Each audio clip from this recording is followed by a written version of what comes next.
Hello everyone, आप सभी का इस चैनल में स्वागत है। नमस्कार आप सभी को। तो आज हम फिर से बात करने जा रहे हैं इंडिया पाकिस्तान की जो ये सिचुएशन है, अभी का जो प्रेजेंट माहौल है उसके बारे में बात कर रहे हैं। क्योंकि ऑपरेशन सिंदूर के बाद पाकिस्तान का जो बर्ताव है वो काफ़ी बदलता हुआ दिख रहा है और आक्रामक हो गया है पाकिस्तान। क्योंकि पहले की बात करें तो पहलगाम अटैक जो किया था पाकिस्तान ने, जो शर्मनाक अटैक किया था हिंदुस्तान पे, उसका जवाब देते हुए हमारे हिंदुस्तान के एयरफोर्स ने, मिलिट्री ने और नेवी ने मिलकर एक मिशन किया था ऑपरेशन सिंदूर, जिसके चलते 9 आतंकी ठिकानों को ढेर किया गया एयरफोर्स के द्वारा। और ये एक सफल मिशन था जिसमें कि कोई भी पाकिस्तानी आम नागरिक को एक भी खरोच तक नहीं आया था। लेकिन दुख की बात यह है कि उस जो पहलगाम की अटैक था पाकिस्तान की ओर से आतंकवादियों को भेजते हुए, तो वो अटैक कुछ इस तरह से था कि आम नागरिक को, जो कि टूरिस्ट थे, जम्मू एंड कश्मीर में गए थे अपना छुट्टियां मनाने के लिए, हॉलीडेज मनाने के लिए फैमिली के साथ, निहत्थे लोगों को धर्म पूछते हुए गोली मारा था। तो उसके जवाब में जवाबी कार्रवाई में 9 आतंकी ठिकानों को ढेर किया। लेकिन उसके बाद जो है पाकिस्तान थमा नहीं। पाकिस्तान लगातार हिंदुस्तान पे गोलियां बरसाता रहा। LOC के तरफ काफी सीज फायर उल्लंघन किए। उसमें भी एक गुरुद्वारे को अटैक किया गया जिसमें कि बहुत सारे अपने सिख भाई बहनों को गोलियां लगी। 15 से 16 से ज्यादा लोगों की जान गई इसमें। तो ये बहुत ही दुख की बात था।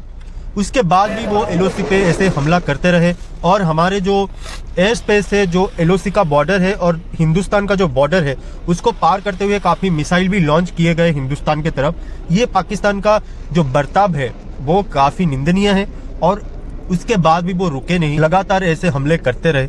7 मई को जब ऑपरेशन सिंदूर सक्सेसफुली लॉन्च किया गया था, उसके बाद से ही लगातार पाकिस्तान का ये बर्ताव रहता आया है। अगर मैं बात करूं तो 10 मई को सुबह सुबह पाकिस्तान ने फिर से इंडिया पे कई जगहों पे, जो सेंसिबल जगह होता है, जो आर्मी का इलाका होता है, आर्मी का कुछ ठिकाने होते हैं, उस ठिकानों पे उन्होंने हमला करने का कोशिश किया। पाकिस्तान ने फिर से मिसाइल से उन्होंने लॉन्च किया, तो एंटी मिसाइल है उसने बचाव करते हुए काफी सारे उनके मिसाइलों को नाकाम किया है। तो ये एक बड़ी राहत की बात है कि इंडिया के लिए कि अपना सेना जो है, सशस्त्र बल जो है वो काफी प्रोएक्टिव है, जिसके चलते हमारा कोई अभी तक नुकसान भारी भरकम नहीं हुआ है।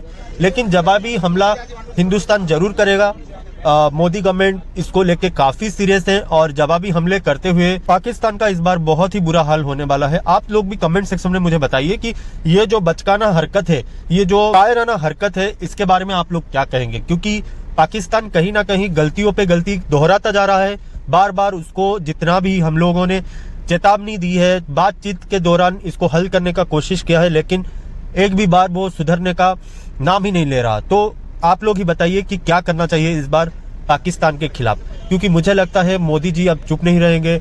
बीजेपी गवर्नमेंट हो, भारत सरकार हो, पूरी सरकार हो या पूरी देश का जो आक्रोश है इस बार काफी बदला हुआ नजर आ रहा है। और मुझे नहीं लगता कि ये लोग चुप बैठेंगे। कहीं ना कहीं ये लोग अच्छे से पलटवार करेंगे, जवाबी हमला करेंगे और पाकिस्तान का इस बार बहुत ही बुरा हाल करेंगे। क्योंकि अपना जो डिफेंस सिस्टम है बहुत ही एडवांस है। पाकिस्तान इंडिया के जैसा एक न्यूक्लियर देश है, लेकिन उसका जो अभी आर्थिक अवस्था है इतना अच्छा नहीं है। हिंदुस्तान का देखा जाए तो आर्थिक अवस्था बहुत अच्छा है कंपैरेटिवली, और हिंदुस्तान का जो टेक्नोलॉजी है वो काफी एडवांस है। हिंदुस्तान के जो मिलिट्री है वो काफी एडवांस है।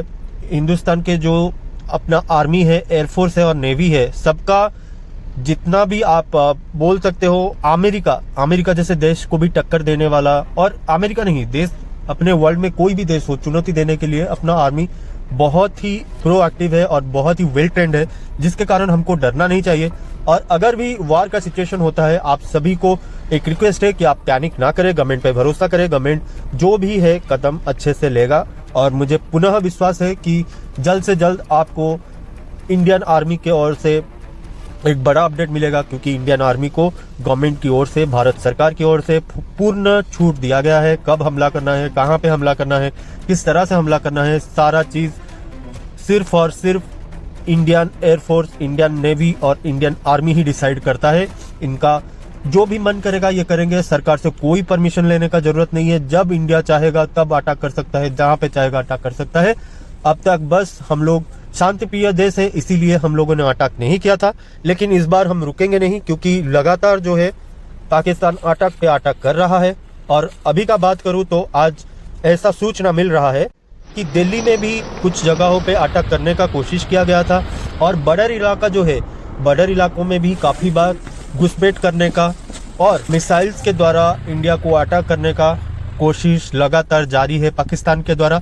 तो इसके चलते जो वार वाली सिचुएशन है वो डेफिनेटली हो सकता है, क्योंकि इंडिया को काफी नुकसान होने का आशंका है अगर जवाबी हमले नहीं करते हैं। कहीं ना कहीं इंडिया को नुकसान हो सकता है, तो जवाबी हमला करना बहुत जरूरी है। कहीं ना कहीं इंडिया नहीं चाहता वार करने का, लेकिन पाकिस्तान जो है सुधरने का नाम ही नहीं ले रहा और पागलपंती पे उतर आया है। उसको समझ नहीं आ रहा है कि अगर वो ये गलती करता है, अगर वार छिड़ जाता है, तो दोनों ही न्यूक्लियर कंट्री हैं।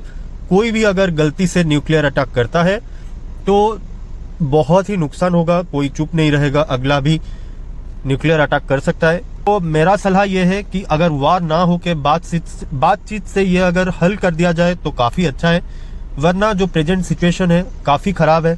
प्रेजेंट सिचुएशन जो है पाकिस्तान सुन ही नहीं रहा है, तो इंडिया को लगातार हमला करते हुए, इंडिया को जवाबी कार्रवाई करते हुए उनके जो सेंसिबल ठिकाने हैं उसको कहीं ना कहीं नाकाम करना पड़ेगा और पाकिस्तान के जो आर्मी बेस है उसके ऊपर अटैक करना पड़ेगा, ताकि वो लोग ये बचकानी हरकत करने से रुके, वरना काफ़ी देर हो जाएगा, वार छिड़ जाएगा तो काफ़ी नुकसान हो सकता है दोनों देश को, क्योंकि दोनों देश न्यूक्लियर पावर से भरे हुए हैं, न्यूक्लियर बॉम्ब दोनों देशों के पास है।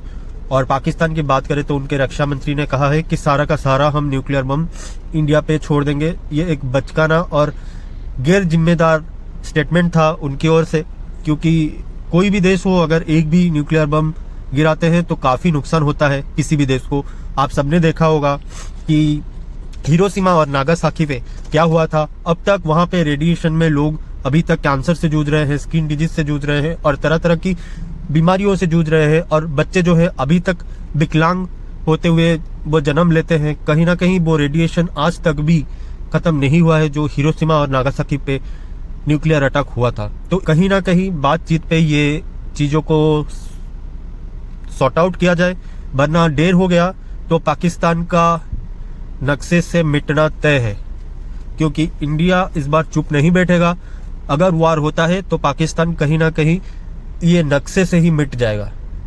आप लोगों का क्या ख्याल है, आप लोग जरूर कमेंट बॉक्स में बताइए आप लोगों की सलाह क्या है। और मेरा सलाह ये है कि बातचीत से हल करना चाहिए, नहीं तो दोनों देशों को काफ़ी नुकसान होगा। और भले ही न्यूक्लियर अटैक ना हो, लेकिन जितना भी अटैक होगा सिविलियंस पे होगा, ये काफ़ी दर्दनाक रहेगा। तो मेरे हिसाब से वार ना छिड़े तो ही अच्छा है। आर्मी दूसरे देश के आर्मी के साथ निपट ले, वही बड़ी बात है, क्योंकि इंडियन आर्मी जो है काफ़ी सशक्त है, समृद्ध है और काफ़ी एडवांस्ड है कि इस सिचुएशन को किस तरह से डोमिनेट किया जाए। इंडियन आर्मी को काफ़ी अच्छे से पता है, इंडियन डिप्लोमेटिक्स को भी काफ़ी अच्छे से पता है कि कैसे हैंडल किया जाना चाहिए।